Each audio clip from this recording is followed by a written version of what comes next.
shots fired! Shots fired! Shots fired! Drop the fucking pot!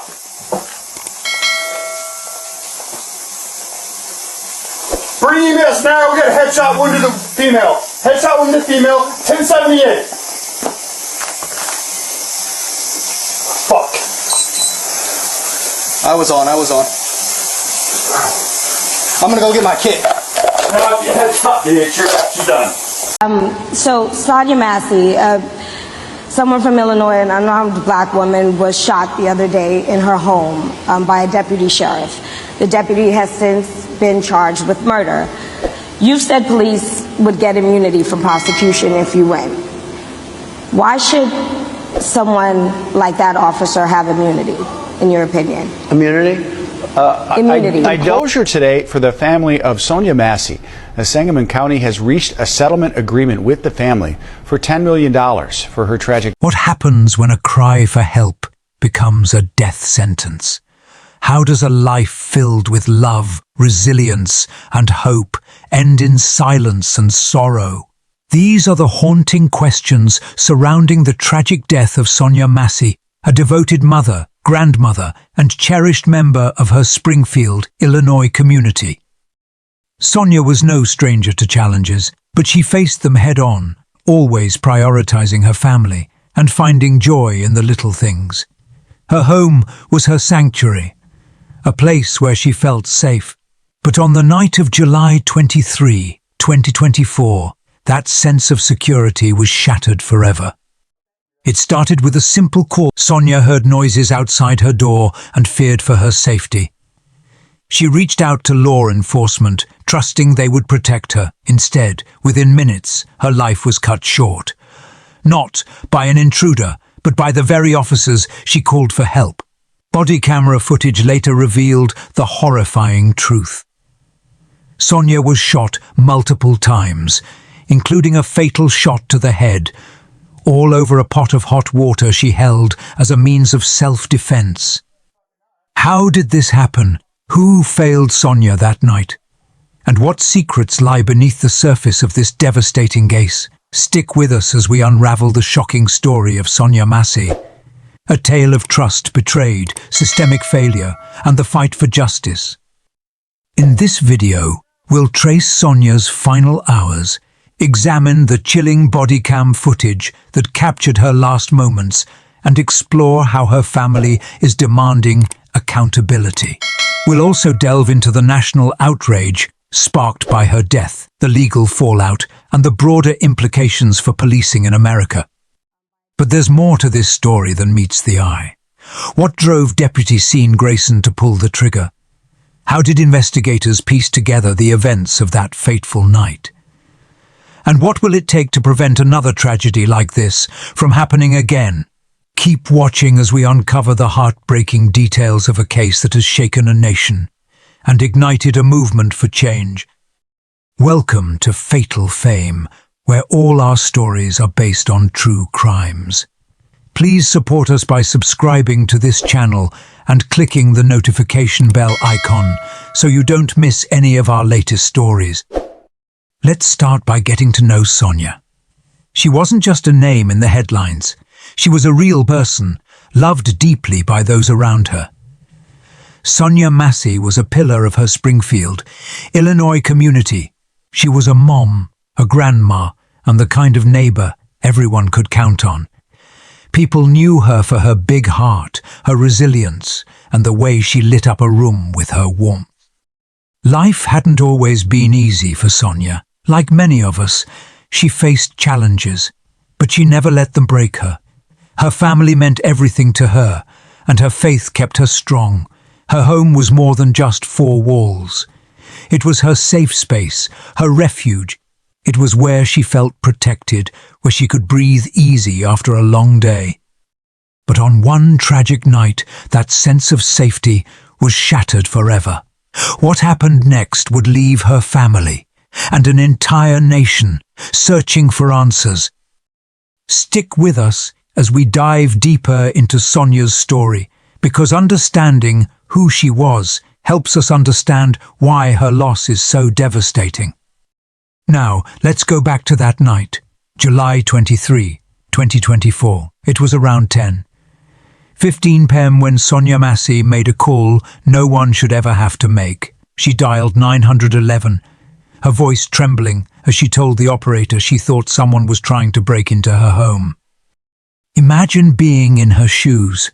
You're alone, scared, and hearing noises that make you feel like your safety is at risk. What do you do?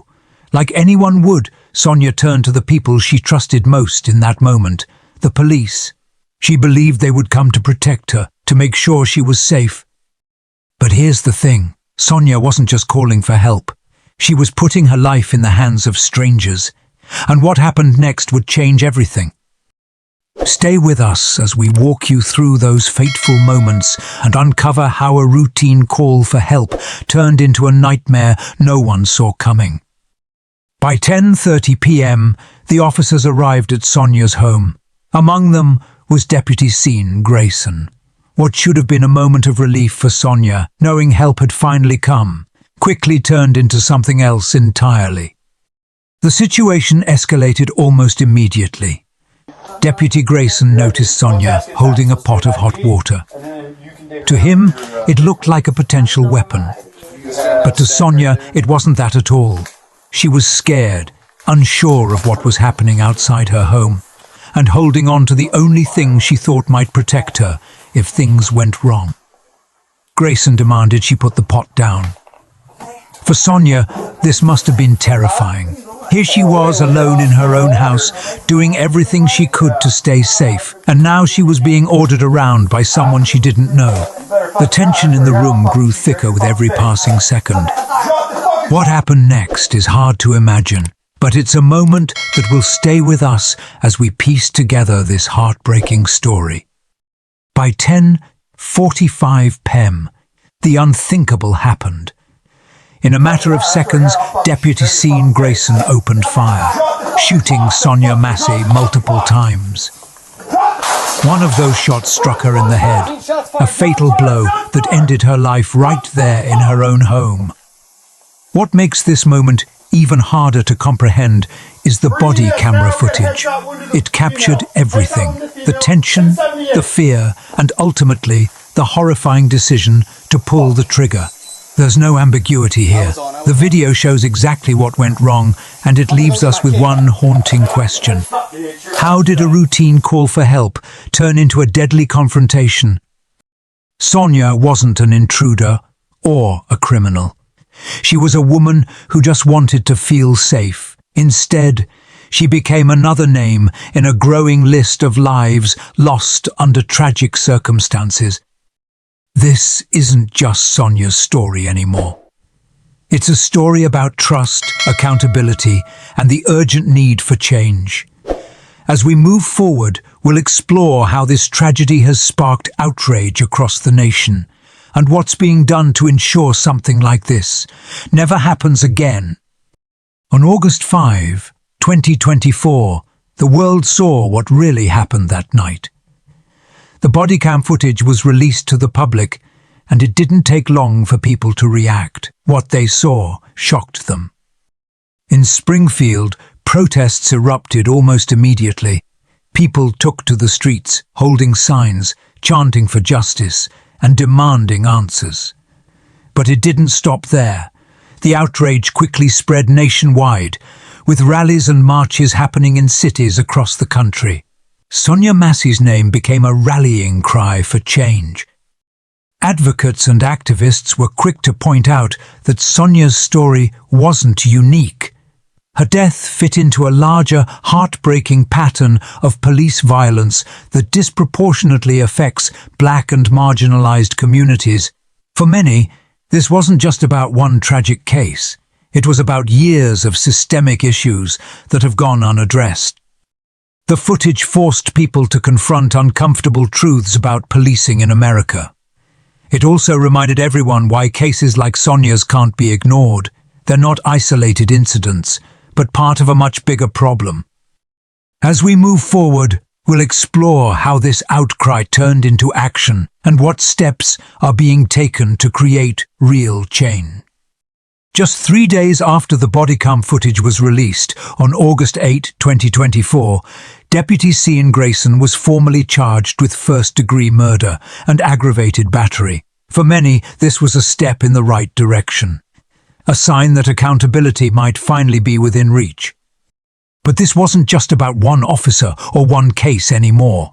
Sonya Massey's death became a flashpoint in the national conversation about police reform. Lawmakers, activists, and media outlets across the country couldn't stop talking about it. Everyone had questions. Why does this keep happening?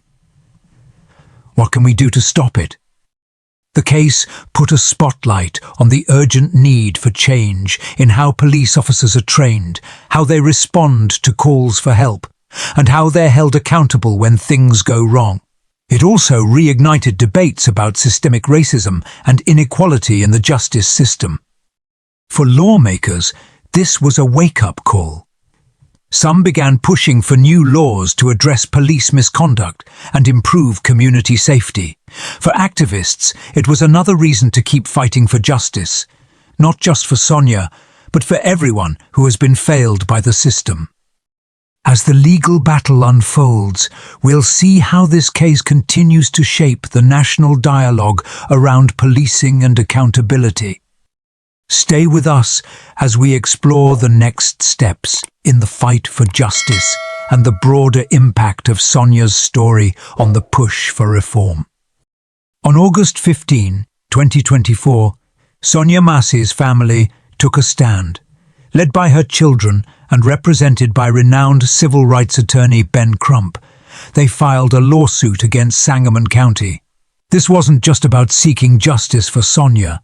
It was about making sure no other family would have to endure the same pain they were feeling.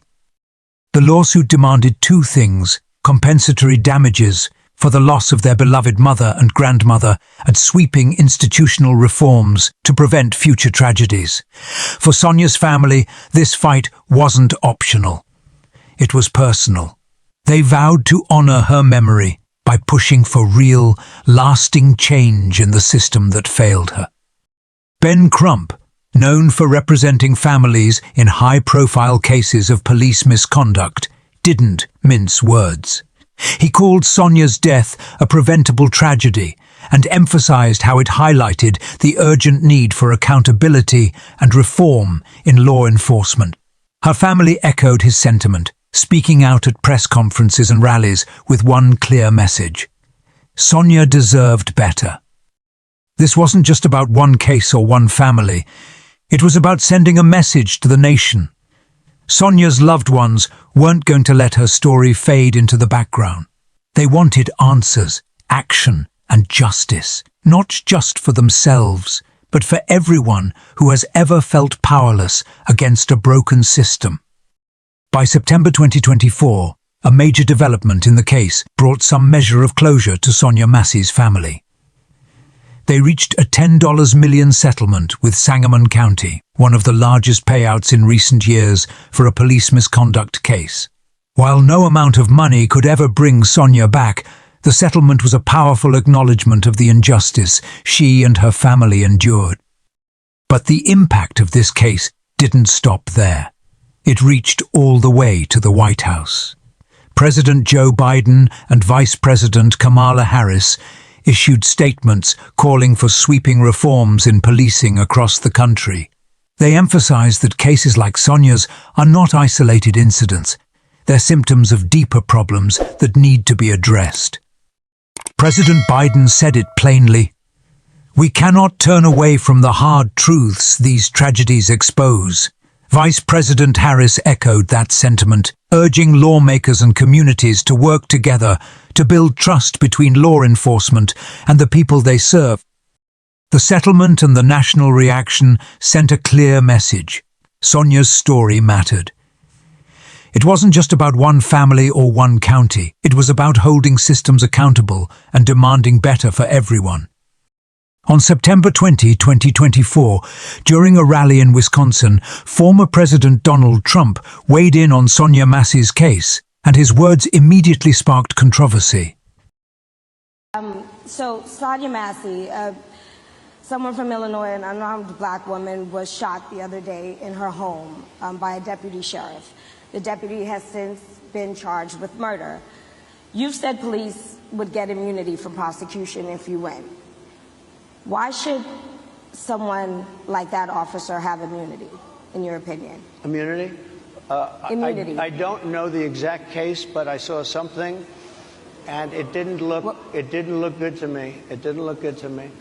Are you talking with the water, right? Yeah, well, police unions are not backing this person either. Speaking to a crowd of supporters, Trump defended police authority while questioning the growing calls for accountability and reform. His remarks reignited heated debates about policing, justice, and race in America. Trump's comments didn't just stir emotions, they deepened the divide. Supporters of law enforcement rallied behind his message, arguing that officers need more support and less criticism. But for many others, his words felt dismissive of the pain Sonya's family and countless others have endured at the hands of those meant to protect them. The backlash was swift.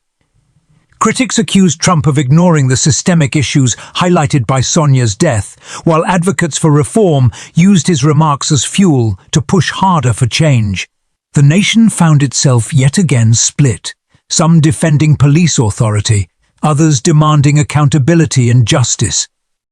What made this moment so significant wasn't just what Trump said, it was how it underscored the deep divisions in America. Policing isn't just a policy issue. It's a cultural flashpoint, touching on questions of trust, safety, and equality. And Sonya Massey's case became the latest battleground in that ongoing fight. Sonya Massey's story didn't end with her tragic death. It sparked a movement. Advocacy groups across the country quickly turned her case into a rallying cry for change. They knew this wasn't just about one woman. It was about fixing a broken system that has failed too many people for too long. These groups pushed hard for real, concrete changes. They demanded stricter rules on when police can use force, better training for officers to handle tense situations without violence, and more oversight from the community to hold law enforcement accountable. For them, Sonya's life and her loss was proof that the system needs to do better. Her legacy also inspired everyday people to take action. Grassroots movements sprang up in neighborhoods nationwide, with people coming together to say, "Enough is enough." They organized marches, held town hall meetings, and started petitions. All to make sure no family has to go through what Sonya's did.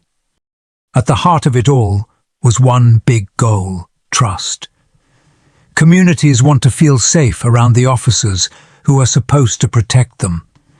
Sonya's story became a powerful reminder of why that trust matters, and why we can't afford to wait any longer to rebuild it. By late 2024, lawmakers in Congress were finally starting to take action. Updates on the George Floyd Justice in Policing Act showed that progress, though slow, was happening. Lawmakers stood up during sessions and talked about how cases like Sonya Massey's had exposed deep flaws in the system, flaws that couldn't be ignored any longer. They didn't just talk, they listened. Many acknowledged the pain of families who had lost loved ones to police violence and promised to push harder for meaningful reform. While the work wasn't done yet, these steps gave hope to those fighting for change. For Sonya's family and supporters, it was proof that her story was helping to drive the conversation forward. In early 2025, something powerful happened in Springfield. A town hall meeting brought people together. Residents, community leaders, and even local law enforcement sat down to talk openly about what had gone wrong and how to make things right. It wasn't just a meeting, it was a chance to start healing. The focus was clear: transparency, empathy, and mutual respect. Community leaders stressed that trust isn't built overnight, it takes effort from everyone. Programs were introduced to educate officers on de-escalation tactics, cultural sensitivity, and how to truly serve their communities. Residents also shared their stories, reminding everyone why this work matters so much. For many, this was the first step toward mending fractured relationships. It wasn't perfect, but it was a start, and sometimes that's all you need. On July 23, 2025, the one-year anniversary of Sonya's death, people came together to honor her memory. Vigils were held, candles were lit, and tears were shed. But it wasn't just a day of sadness. It was also a day of action. Friends, family, and supporters organized community service projects to give back to the neighborhood Sonya loved so much. Her story continued to inspire people across the country. Advocates for justice and reform used her legacy as a reminder of why the fight isn't over.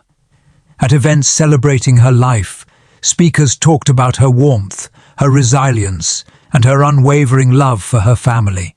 They vowed to keep pushing for the changes she deserved. Sonya Massey may have been taken too soon, but her impact lives on. Through vigils, advocacy, and community efforts, her name became a symbol of hope and a call to action. Her family and supporters weren't just remembering her, they were recommitting to the fight for justice, equity, and lasting reform. Sonya Massey's story is one that needs to be heard, because it's not just her story. It's a story about trust, accountability, and the fight for justice in a system that desperately needs change. If this story moved you, if it made you think or feel something, we need your help to keep the conversation going. Share this video with your friends, family, and community. Let's make sure Sonya's name isn't forgotten, and that her legacy continues to inspire real, lasting change. And while you're here, don't forget to subscribe to our channel. We're committed to bringing you stories like this. Stories that matter, stories that challenge us, and stories that push us to do better. Together we can amplify voices that demand justice and equity for all. Thank you for watching, for caring, and for being part of the movement. Let's honor Sonya Massey by turning heartbreak into action.